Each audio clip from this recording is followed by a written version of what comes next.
What's up, YouTube? Just want to make a little video for this job because I really haven't seen anything online about it. I saw one for a 4Runner, but that's a little bit different. But none for the Siennas and all that. Now, here is the part number and all that. It comes with the crankshaft seal and some O-rings, but you need the big square one with the blue on it. That's the only one that's needed for this. I mean, you can change your crank seal if it's leaking and all that, but mine's not leaking. Anyway, this is a common thing that a lot of people mistake for a power steering pump leak, but it's not, because the power steering pump is on the back side of the engine, back there in the bottom, and this cover is right above that. So it leaks down onto the power steering pump, and people assume the power steering is leaking. I was one of them people at first too, but of course, before I do any repairs on my cars, I always make sure before I even do anything. Now, my issue was I was losing fluid out of here because I fill this thing up to the minimum cold line, and I see it go down probably after about 2 weeks down there. So I thought, okay, and power steering pump is leaking.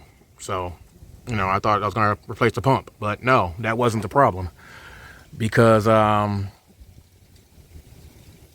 cleaned the pump and noticed that it was dry for a while.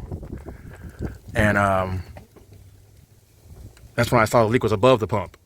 So what you want to do is, to find out for sure, find some kind of cleaner, engine degreaser. I use brake cleaner, and I just spray the back of the pump off, spray the back side of the cylinder head, the back side of the engine, all that. Just get everything back there all clean back there in that area.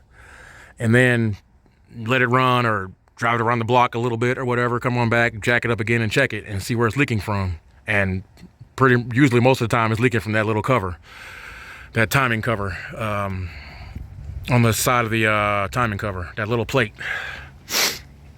I found where my power steering leak is. It's not coming from the pump, it's coming from this hose right here. See, my hand's dry, watch this. See, that's where it's leaking from. That's where my leak is. I gotta replace this hose. So I'll do that another day though. But anyway, this timing cover is kind of tight, so it's a little bit of a job. Most people don't really notice it. I've had people come to me and say, oh, power steering pump's leaking and all that, can you replace it? Some of my customers, but I'll be like, no, it's just this little cover here, this little $6-7 part. And they're like, oh man, you're great, thanks. So anyway, let me get my tools together and set up the camera, and we're good to go.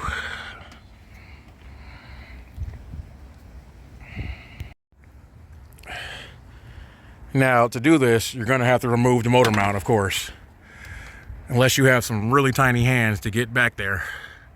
I got these big monster hands, so that's not working for me. So just take off the motor mount bolts. You got what, 6?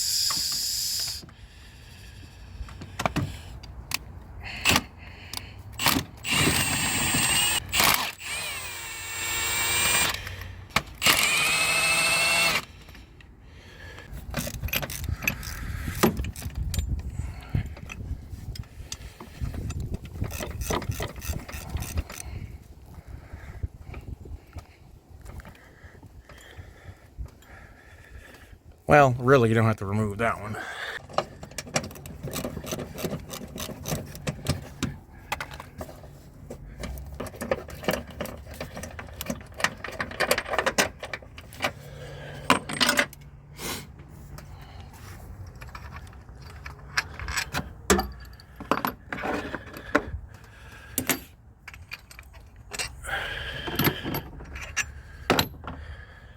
And then take it out. I need to replace this thing because it's cracked. If you have a cracked one like this, it's a good time to go ahead and replace it. Don't lose those washers. Don't lose your little washers on there. And then you're down in there. You just have, I believe, 2 bolts to take that black cover off here. There's one bolt right there. All right, focus. There's one bolt right there, and then another one down there. One bolt here, and then one bolt there.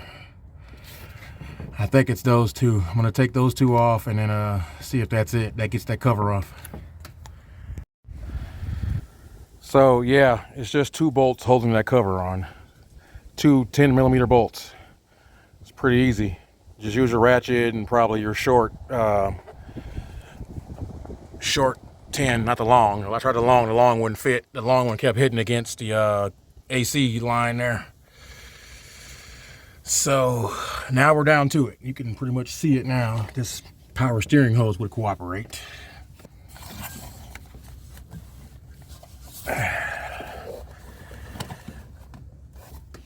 There it is. There's the cover right there. You just have four 10mm bolts on that. 1, 2, 3, and then 4 right there. Take those out and pull the cover out. The belt might be in the way of the bottom one, but you can just, move that out of your way. Go under it or over it. I'll probably go over it. So I'll take those out and I'll be right back. Okay, so I got all 4 screws out. They were pretty easy. They're not really that tight, so you just want to take your ratchet and break them loose. Then you can do the rest of the way by hand, by fingers, because they're not really that loose. Just make sure you don't drop them, because they're probably going to be hard to find down there in the back somewhere.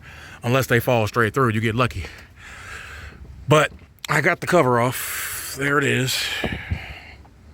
Nothing, no big deal. Before you put it back on, make sure you scrape it off, all the old gasket, get some Brillo, sandpaper, something like that, whatever. Get all that old gasket off of there, clean it up real good, The old one is was flat and worn out. It's probably been on here forever. I don't know if it's ever been changed. This car's got 222,000 miles on it. But who knows? You can definitely look in there and tell where all that old stuff was. You can definitely see all that caked up down there. All that caked up right there.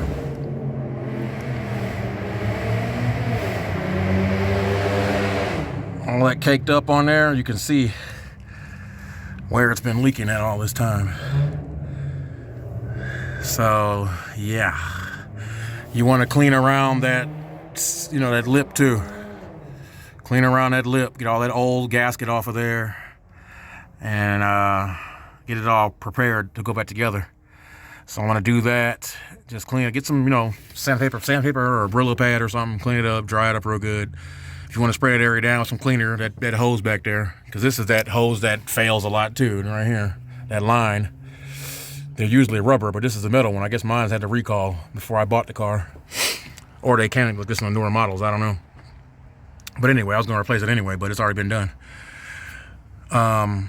Clean it up, get it real good, get it all ready to go, and then we'll do the next step, putting it back together again.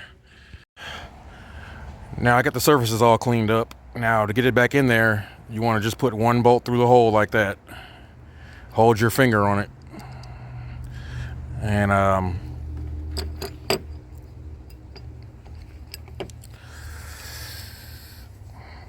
this is the tricky part, trying to get it back in there without dropping the bolts. Try to put it in there like this and then get that top hole lined up with it and try to get that started a little bit. And then you have it in place at least, and you can just move it around, until you get the other top bolt lined up. After that, it's easy. The bottom bolts will fall right in place because they're already be lined up. So I'm gonna do that. It's hard to do it with one hand. I'm gonna do that for you, and then I'll come back. All right, got it all put back on. A couple little quick things before I close out the video. That bottom bolt down there, the shiny one, that bottom corner, that one's kind of a pain in the butt because it's really tight to get your hand down there and line it up in the hole. The rest of them, they're pretty much easy. I will say, little quick tip, this power steering hose right here is in the way. So what I did was took a screwdriver and wedged it up in there. You can loosen these bolts on this to get it to, you know, give you a little more leeway. That'll give you a little more leeway if you want to. It's just 2 bolts holding this thing on. Or get a, like I said, a screwdriver, a bungee cord, something like that to get it in there. But that bottom bolt's a pain because that belt's in the way. I didn't want to take the belt off mine because I didn't want to put the belt back on there. Getting back in there is pretty tight. So you can take the belt off, or you can just loosen it up a little bit. Whatever works for you to get that bottom bolt in there. Now, what I had to do too was, because I couldn't hold it in my hands and then get it in there, I took a telescoping magnet, put the bolt on the end, and then just guided it down there until I got it in the hole, put my finger on it, and then twisted it the rest of the way in there. So once that's done, then the rest is easy. And as far as these bolts, they're little 10mm, so they don't need to be super tight. You don't want to over tighten them. I just snug them and then maybe go a half turn more, because if you break them, you're gonna have a bad day. So just snug them, because remember when you took them off, they weren't that tight to begin with. You had to break them loose with the ratchet, and then you can take them out the rest of the way by hand. They're not really that tight, so don't go crazy with these bolts. They're really small and really easy to break. So if you need to remove the belt, you can do it that way. Whichever works for you, that's good to go. If you've come this far, then you can pretty much do this job without no help, without much help. Just put everything back together the way you took it off, the motor mount, the bracket, all that, and that's a done deal. You can do it! Try it around a couple days, make sure it's not leaking or anything, you know, in the back there, and then you should be good. So any questions, or if I missed anything, just leave it in the comments and I'll try to get back to you. But until next time, peace.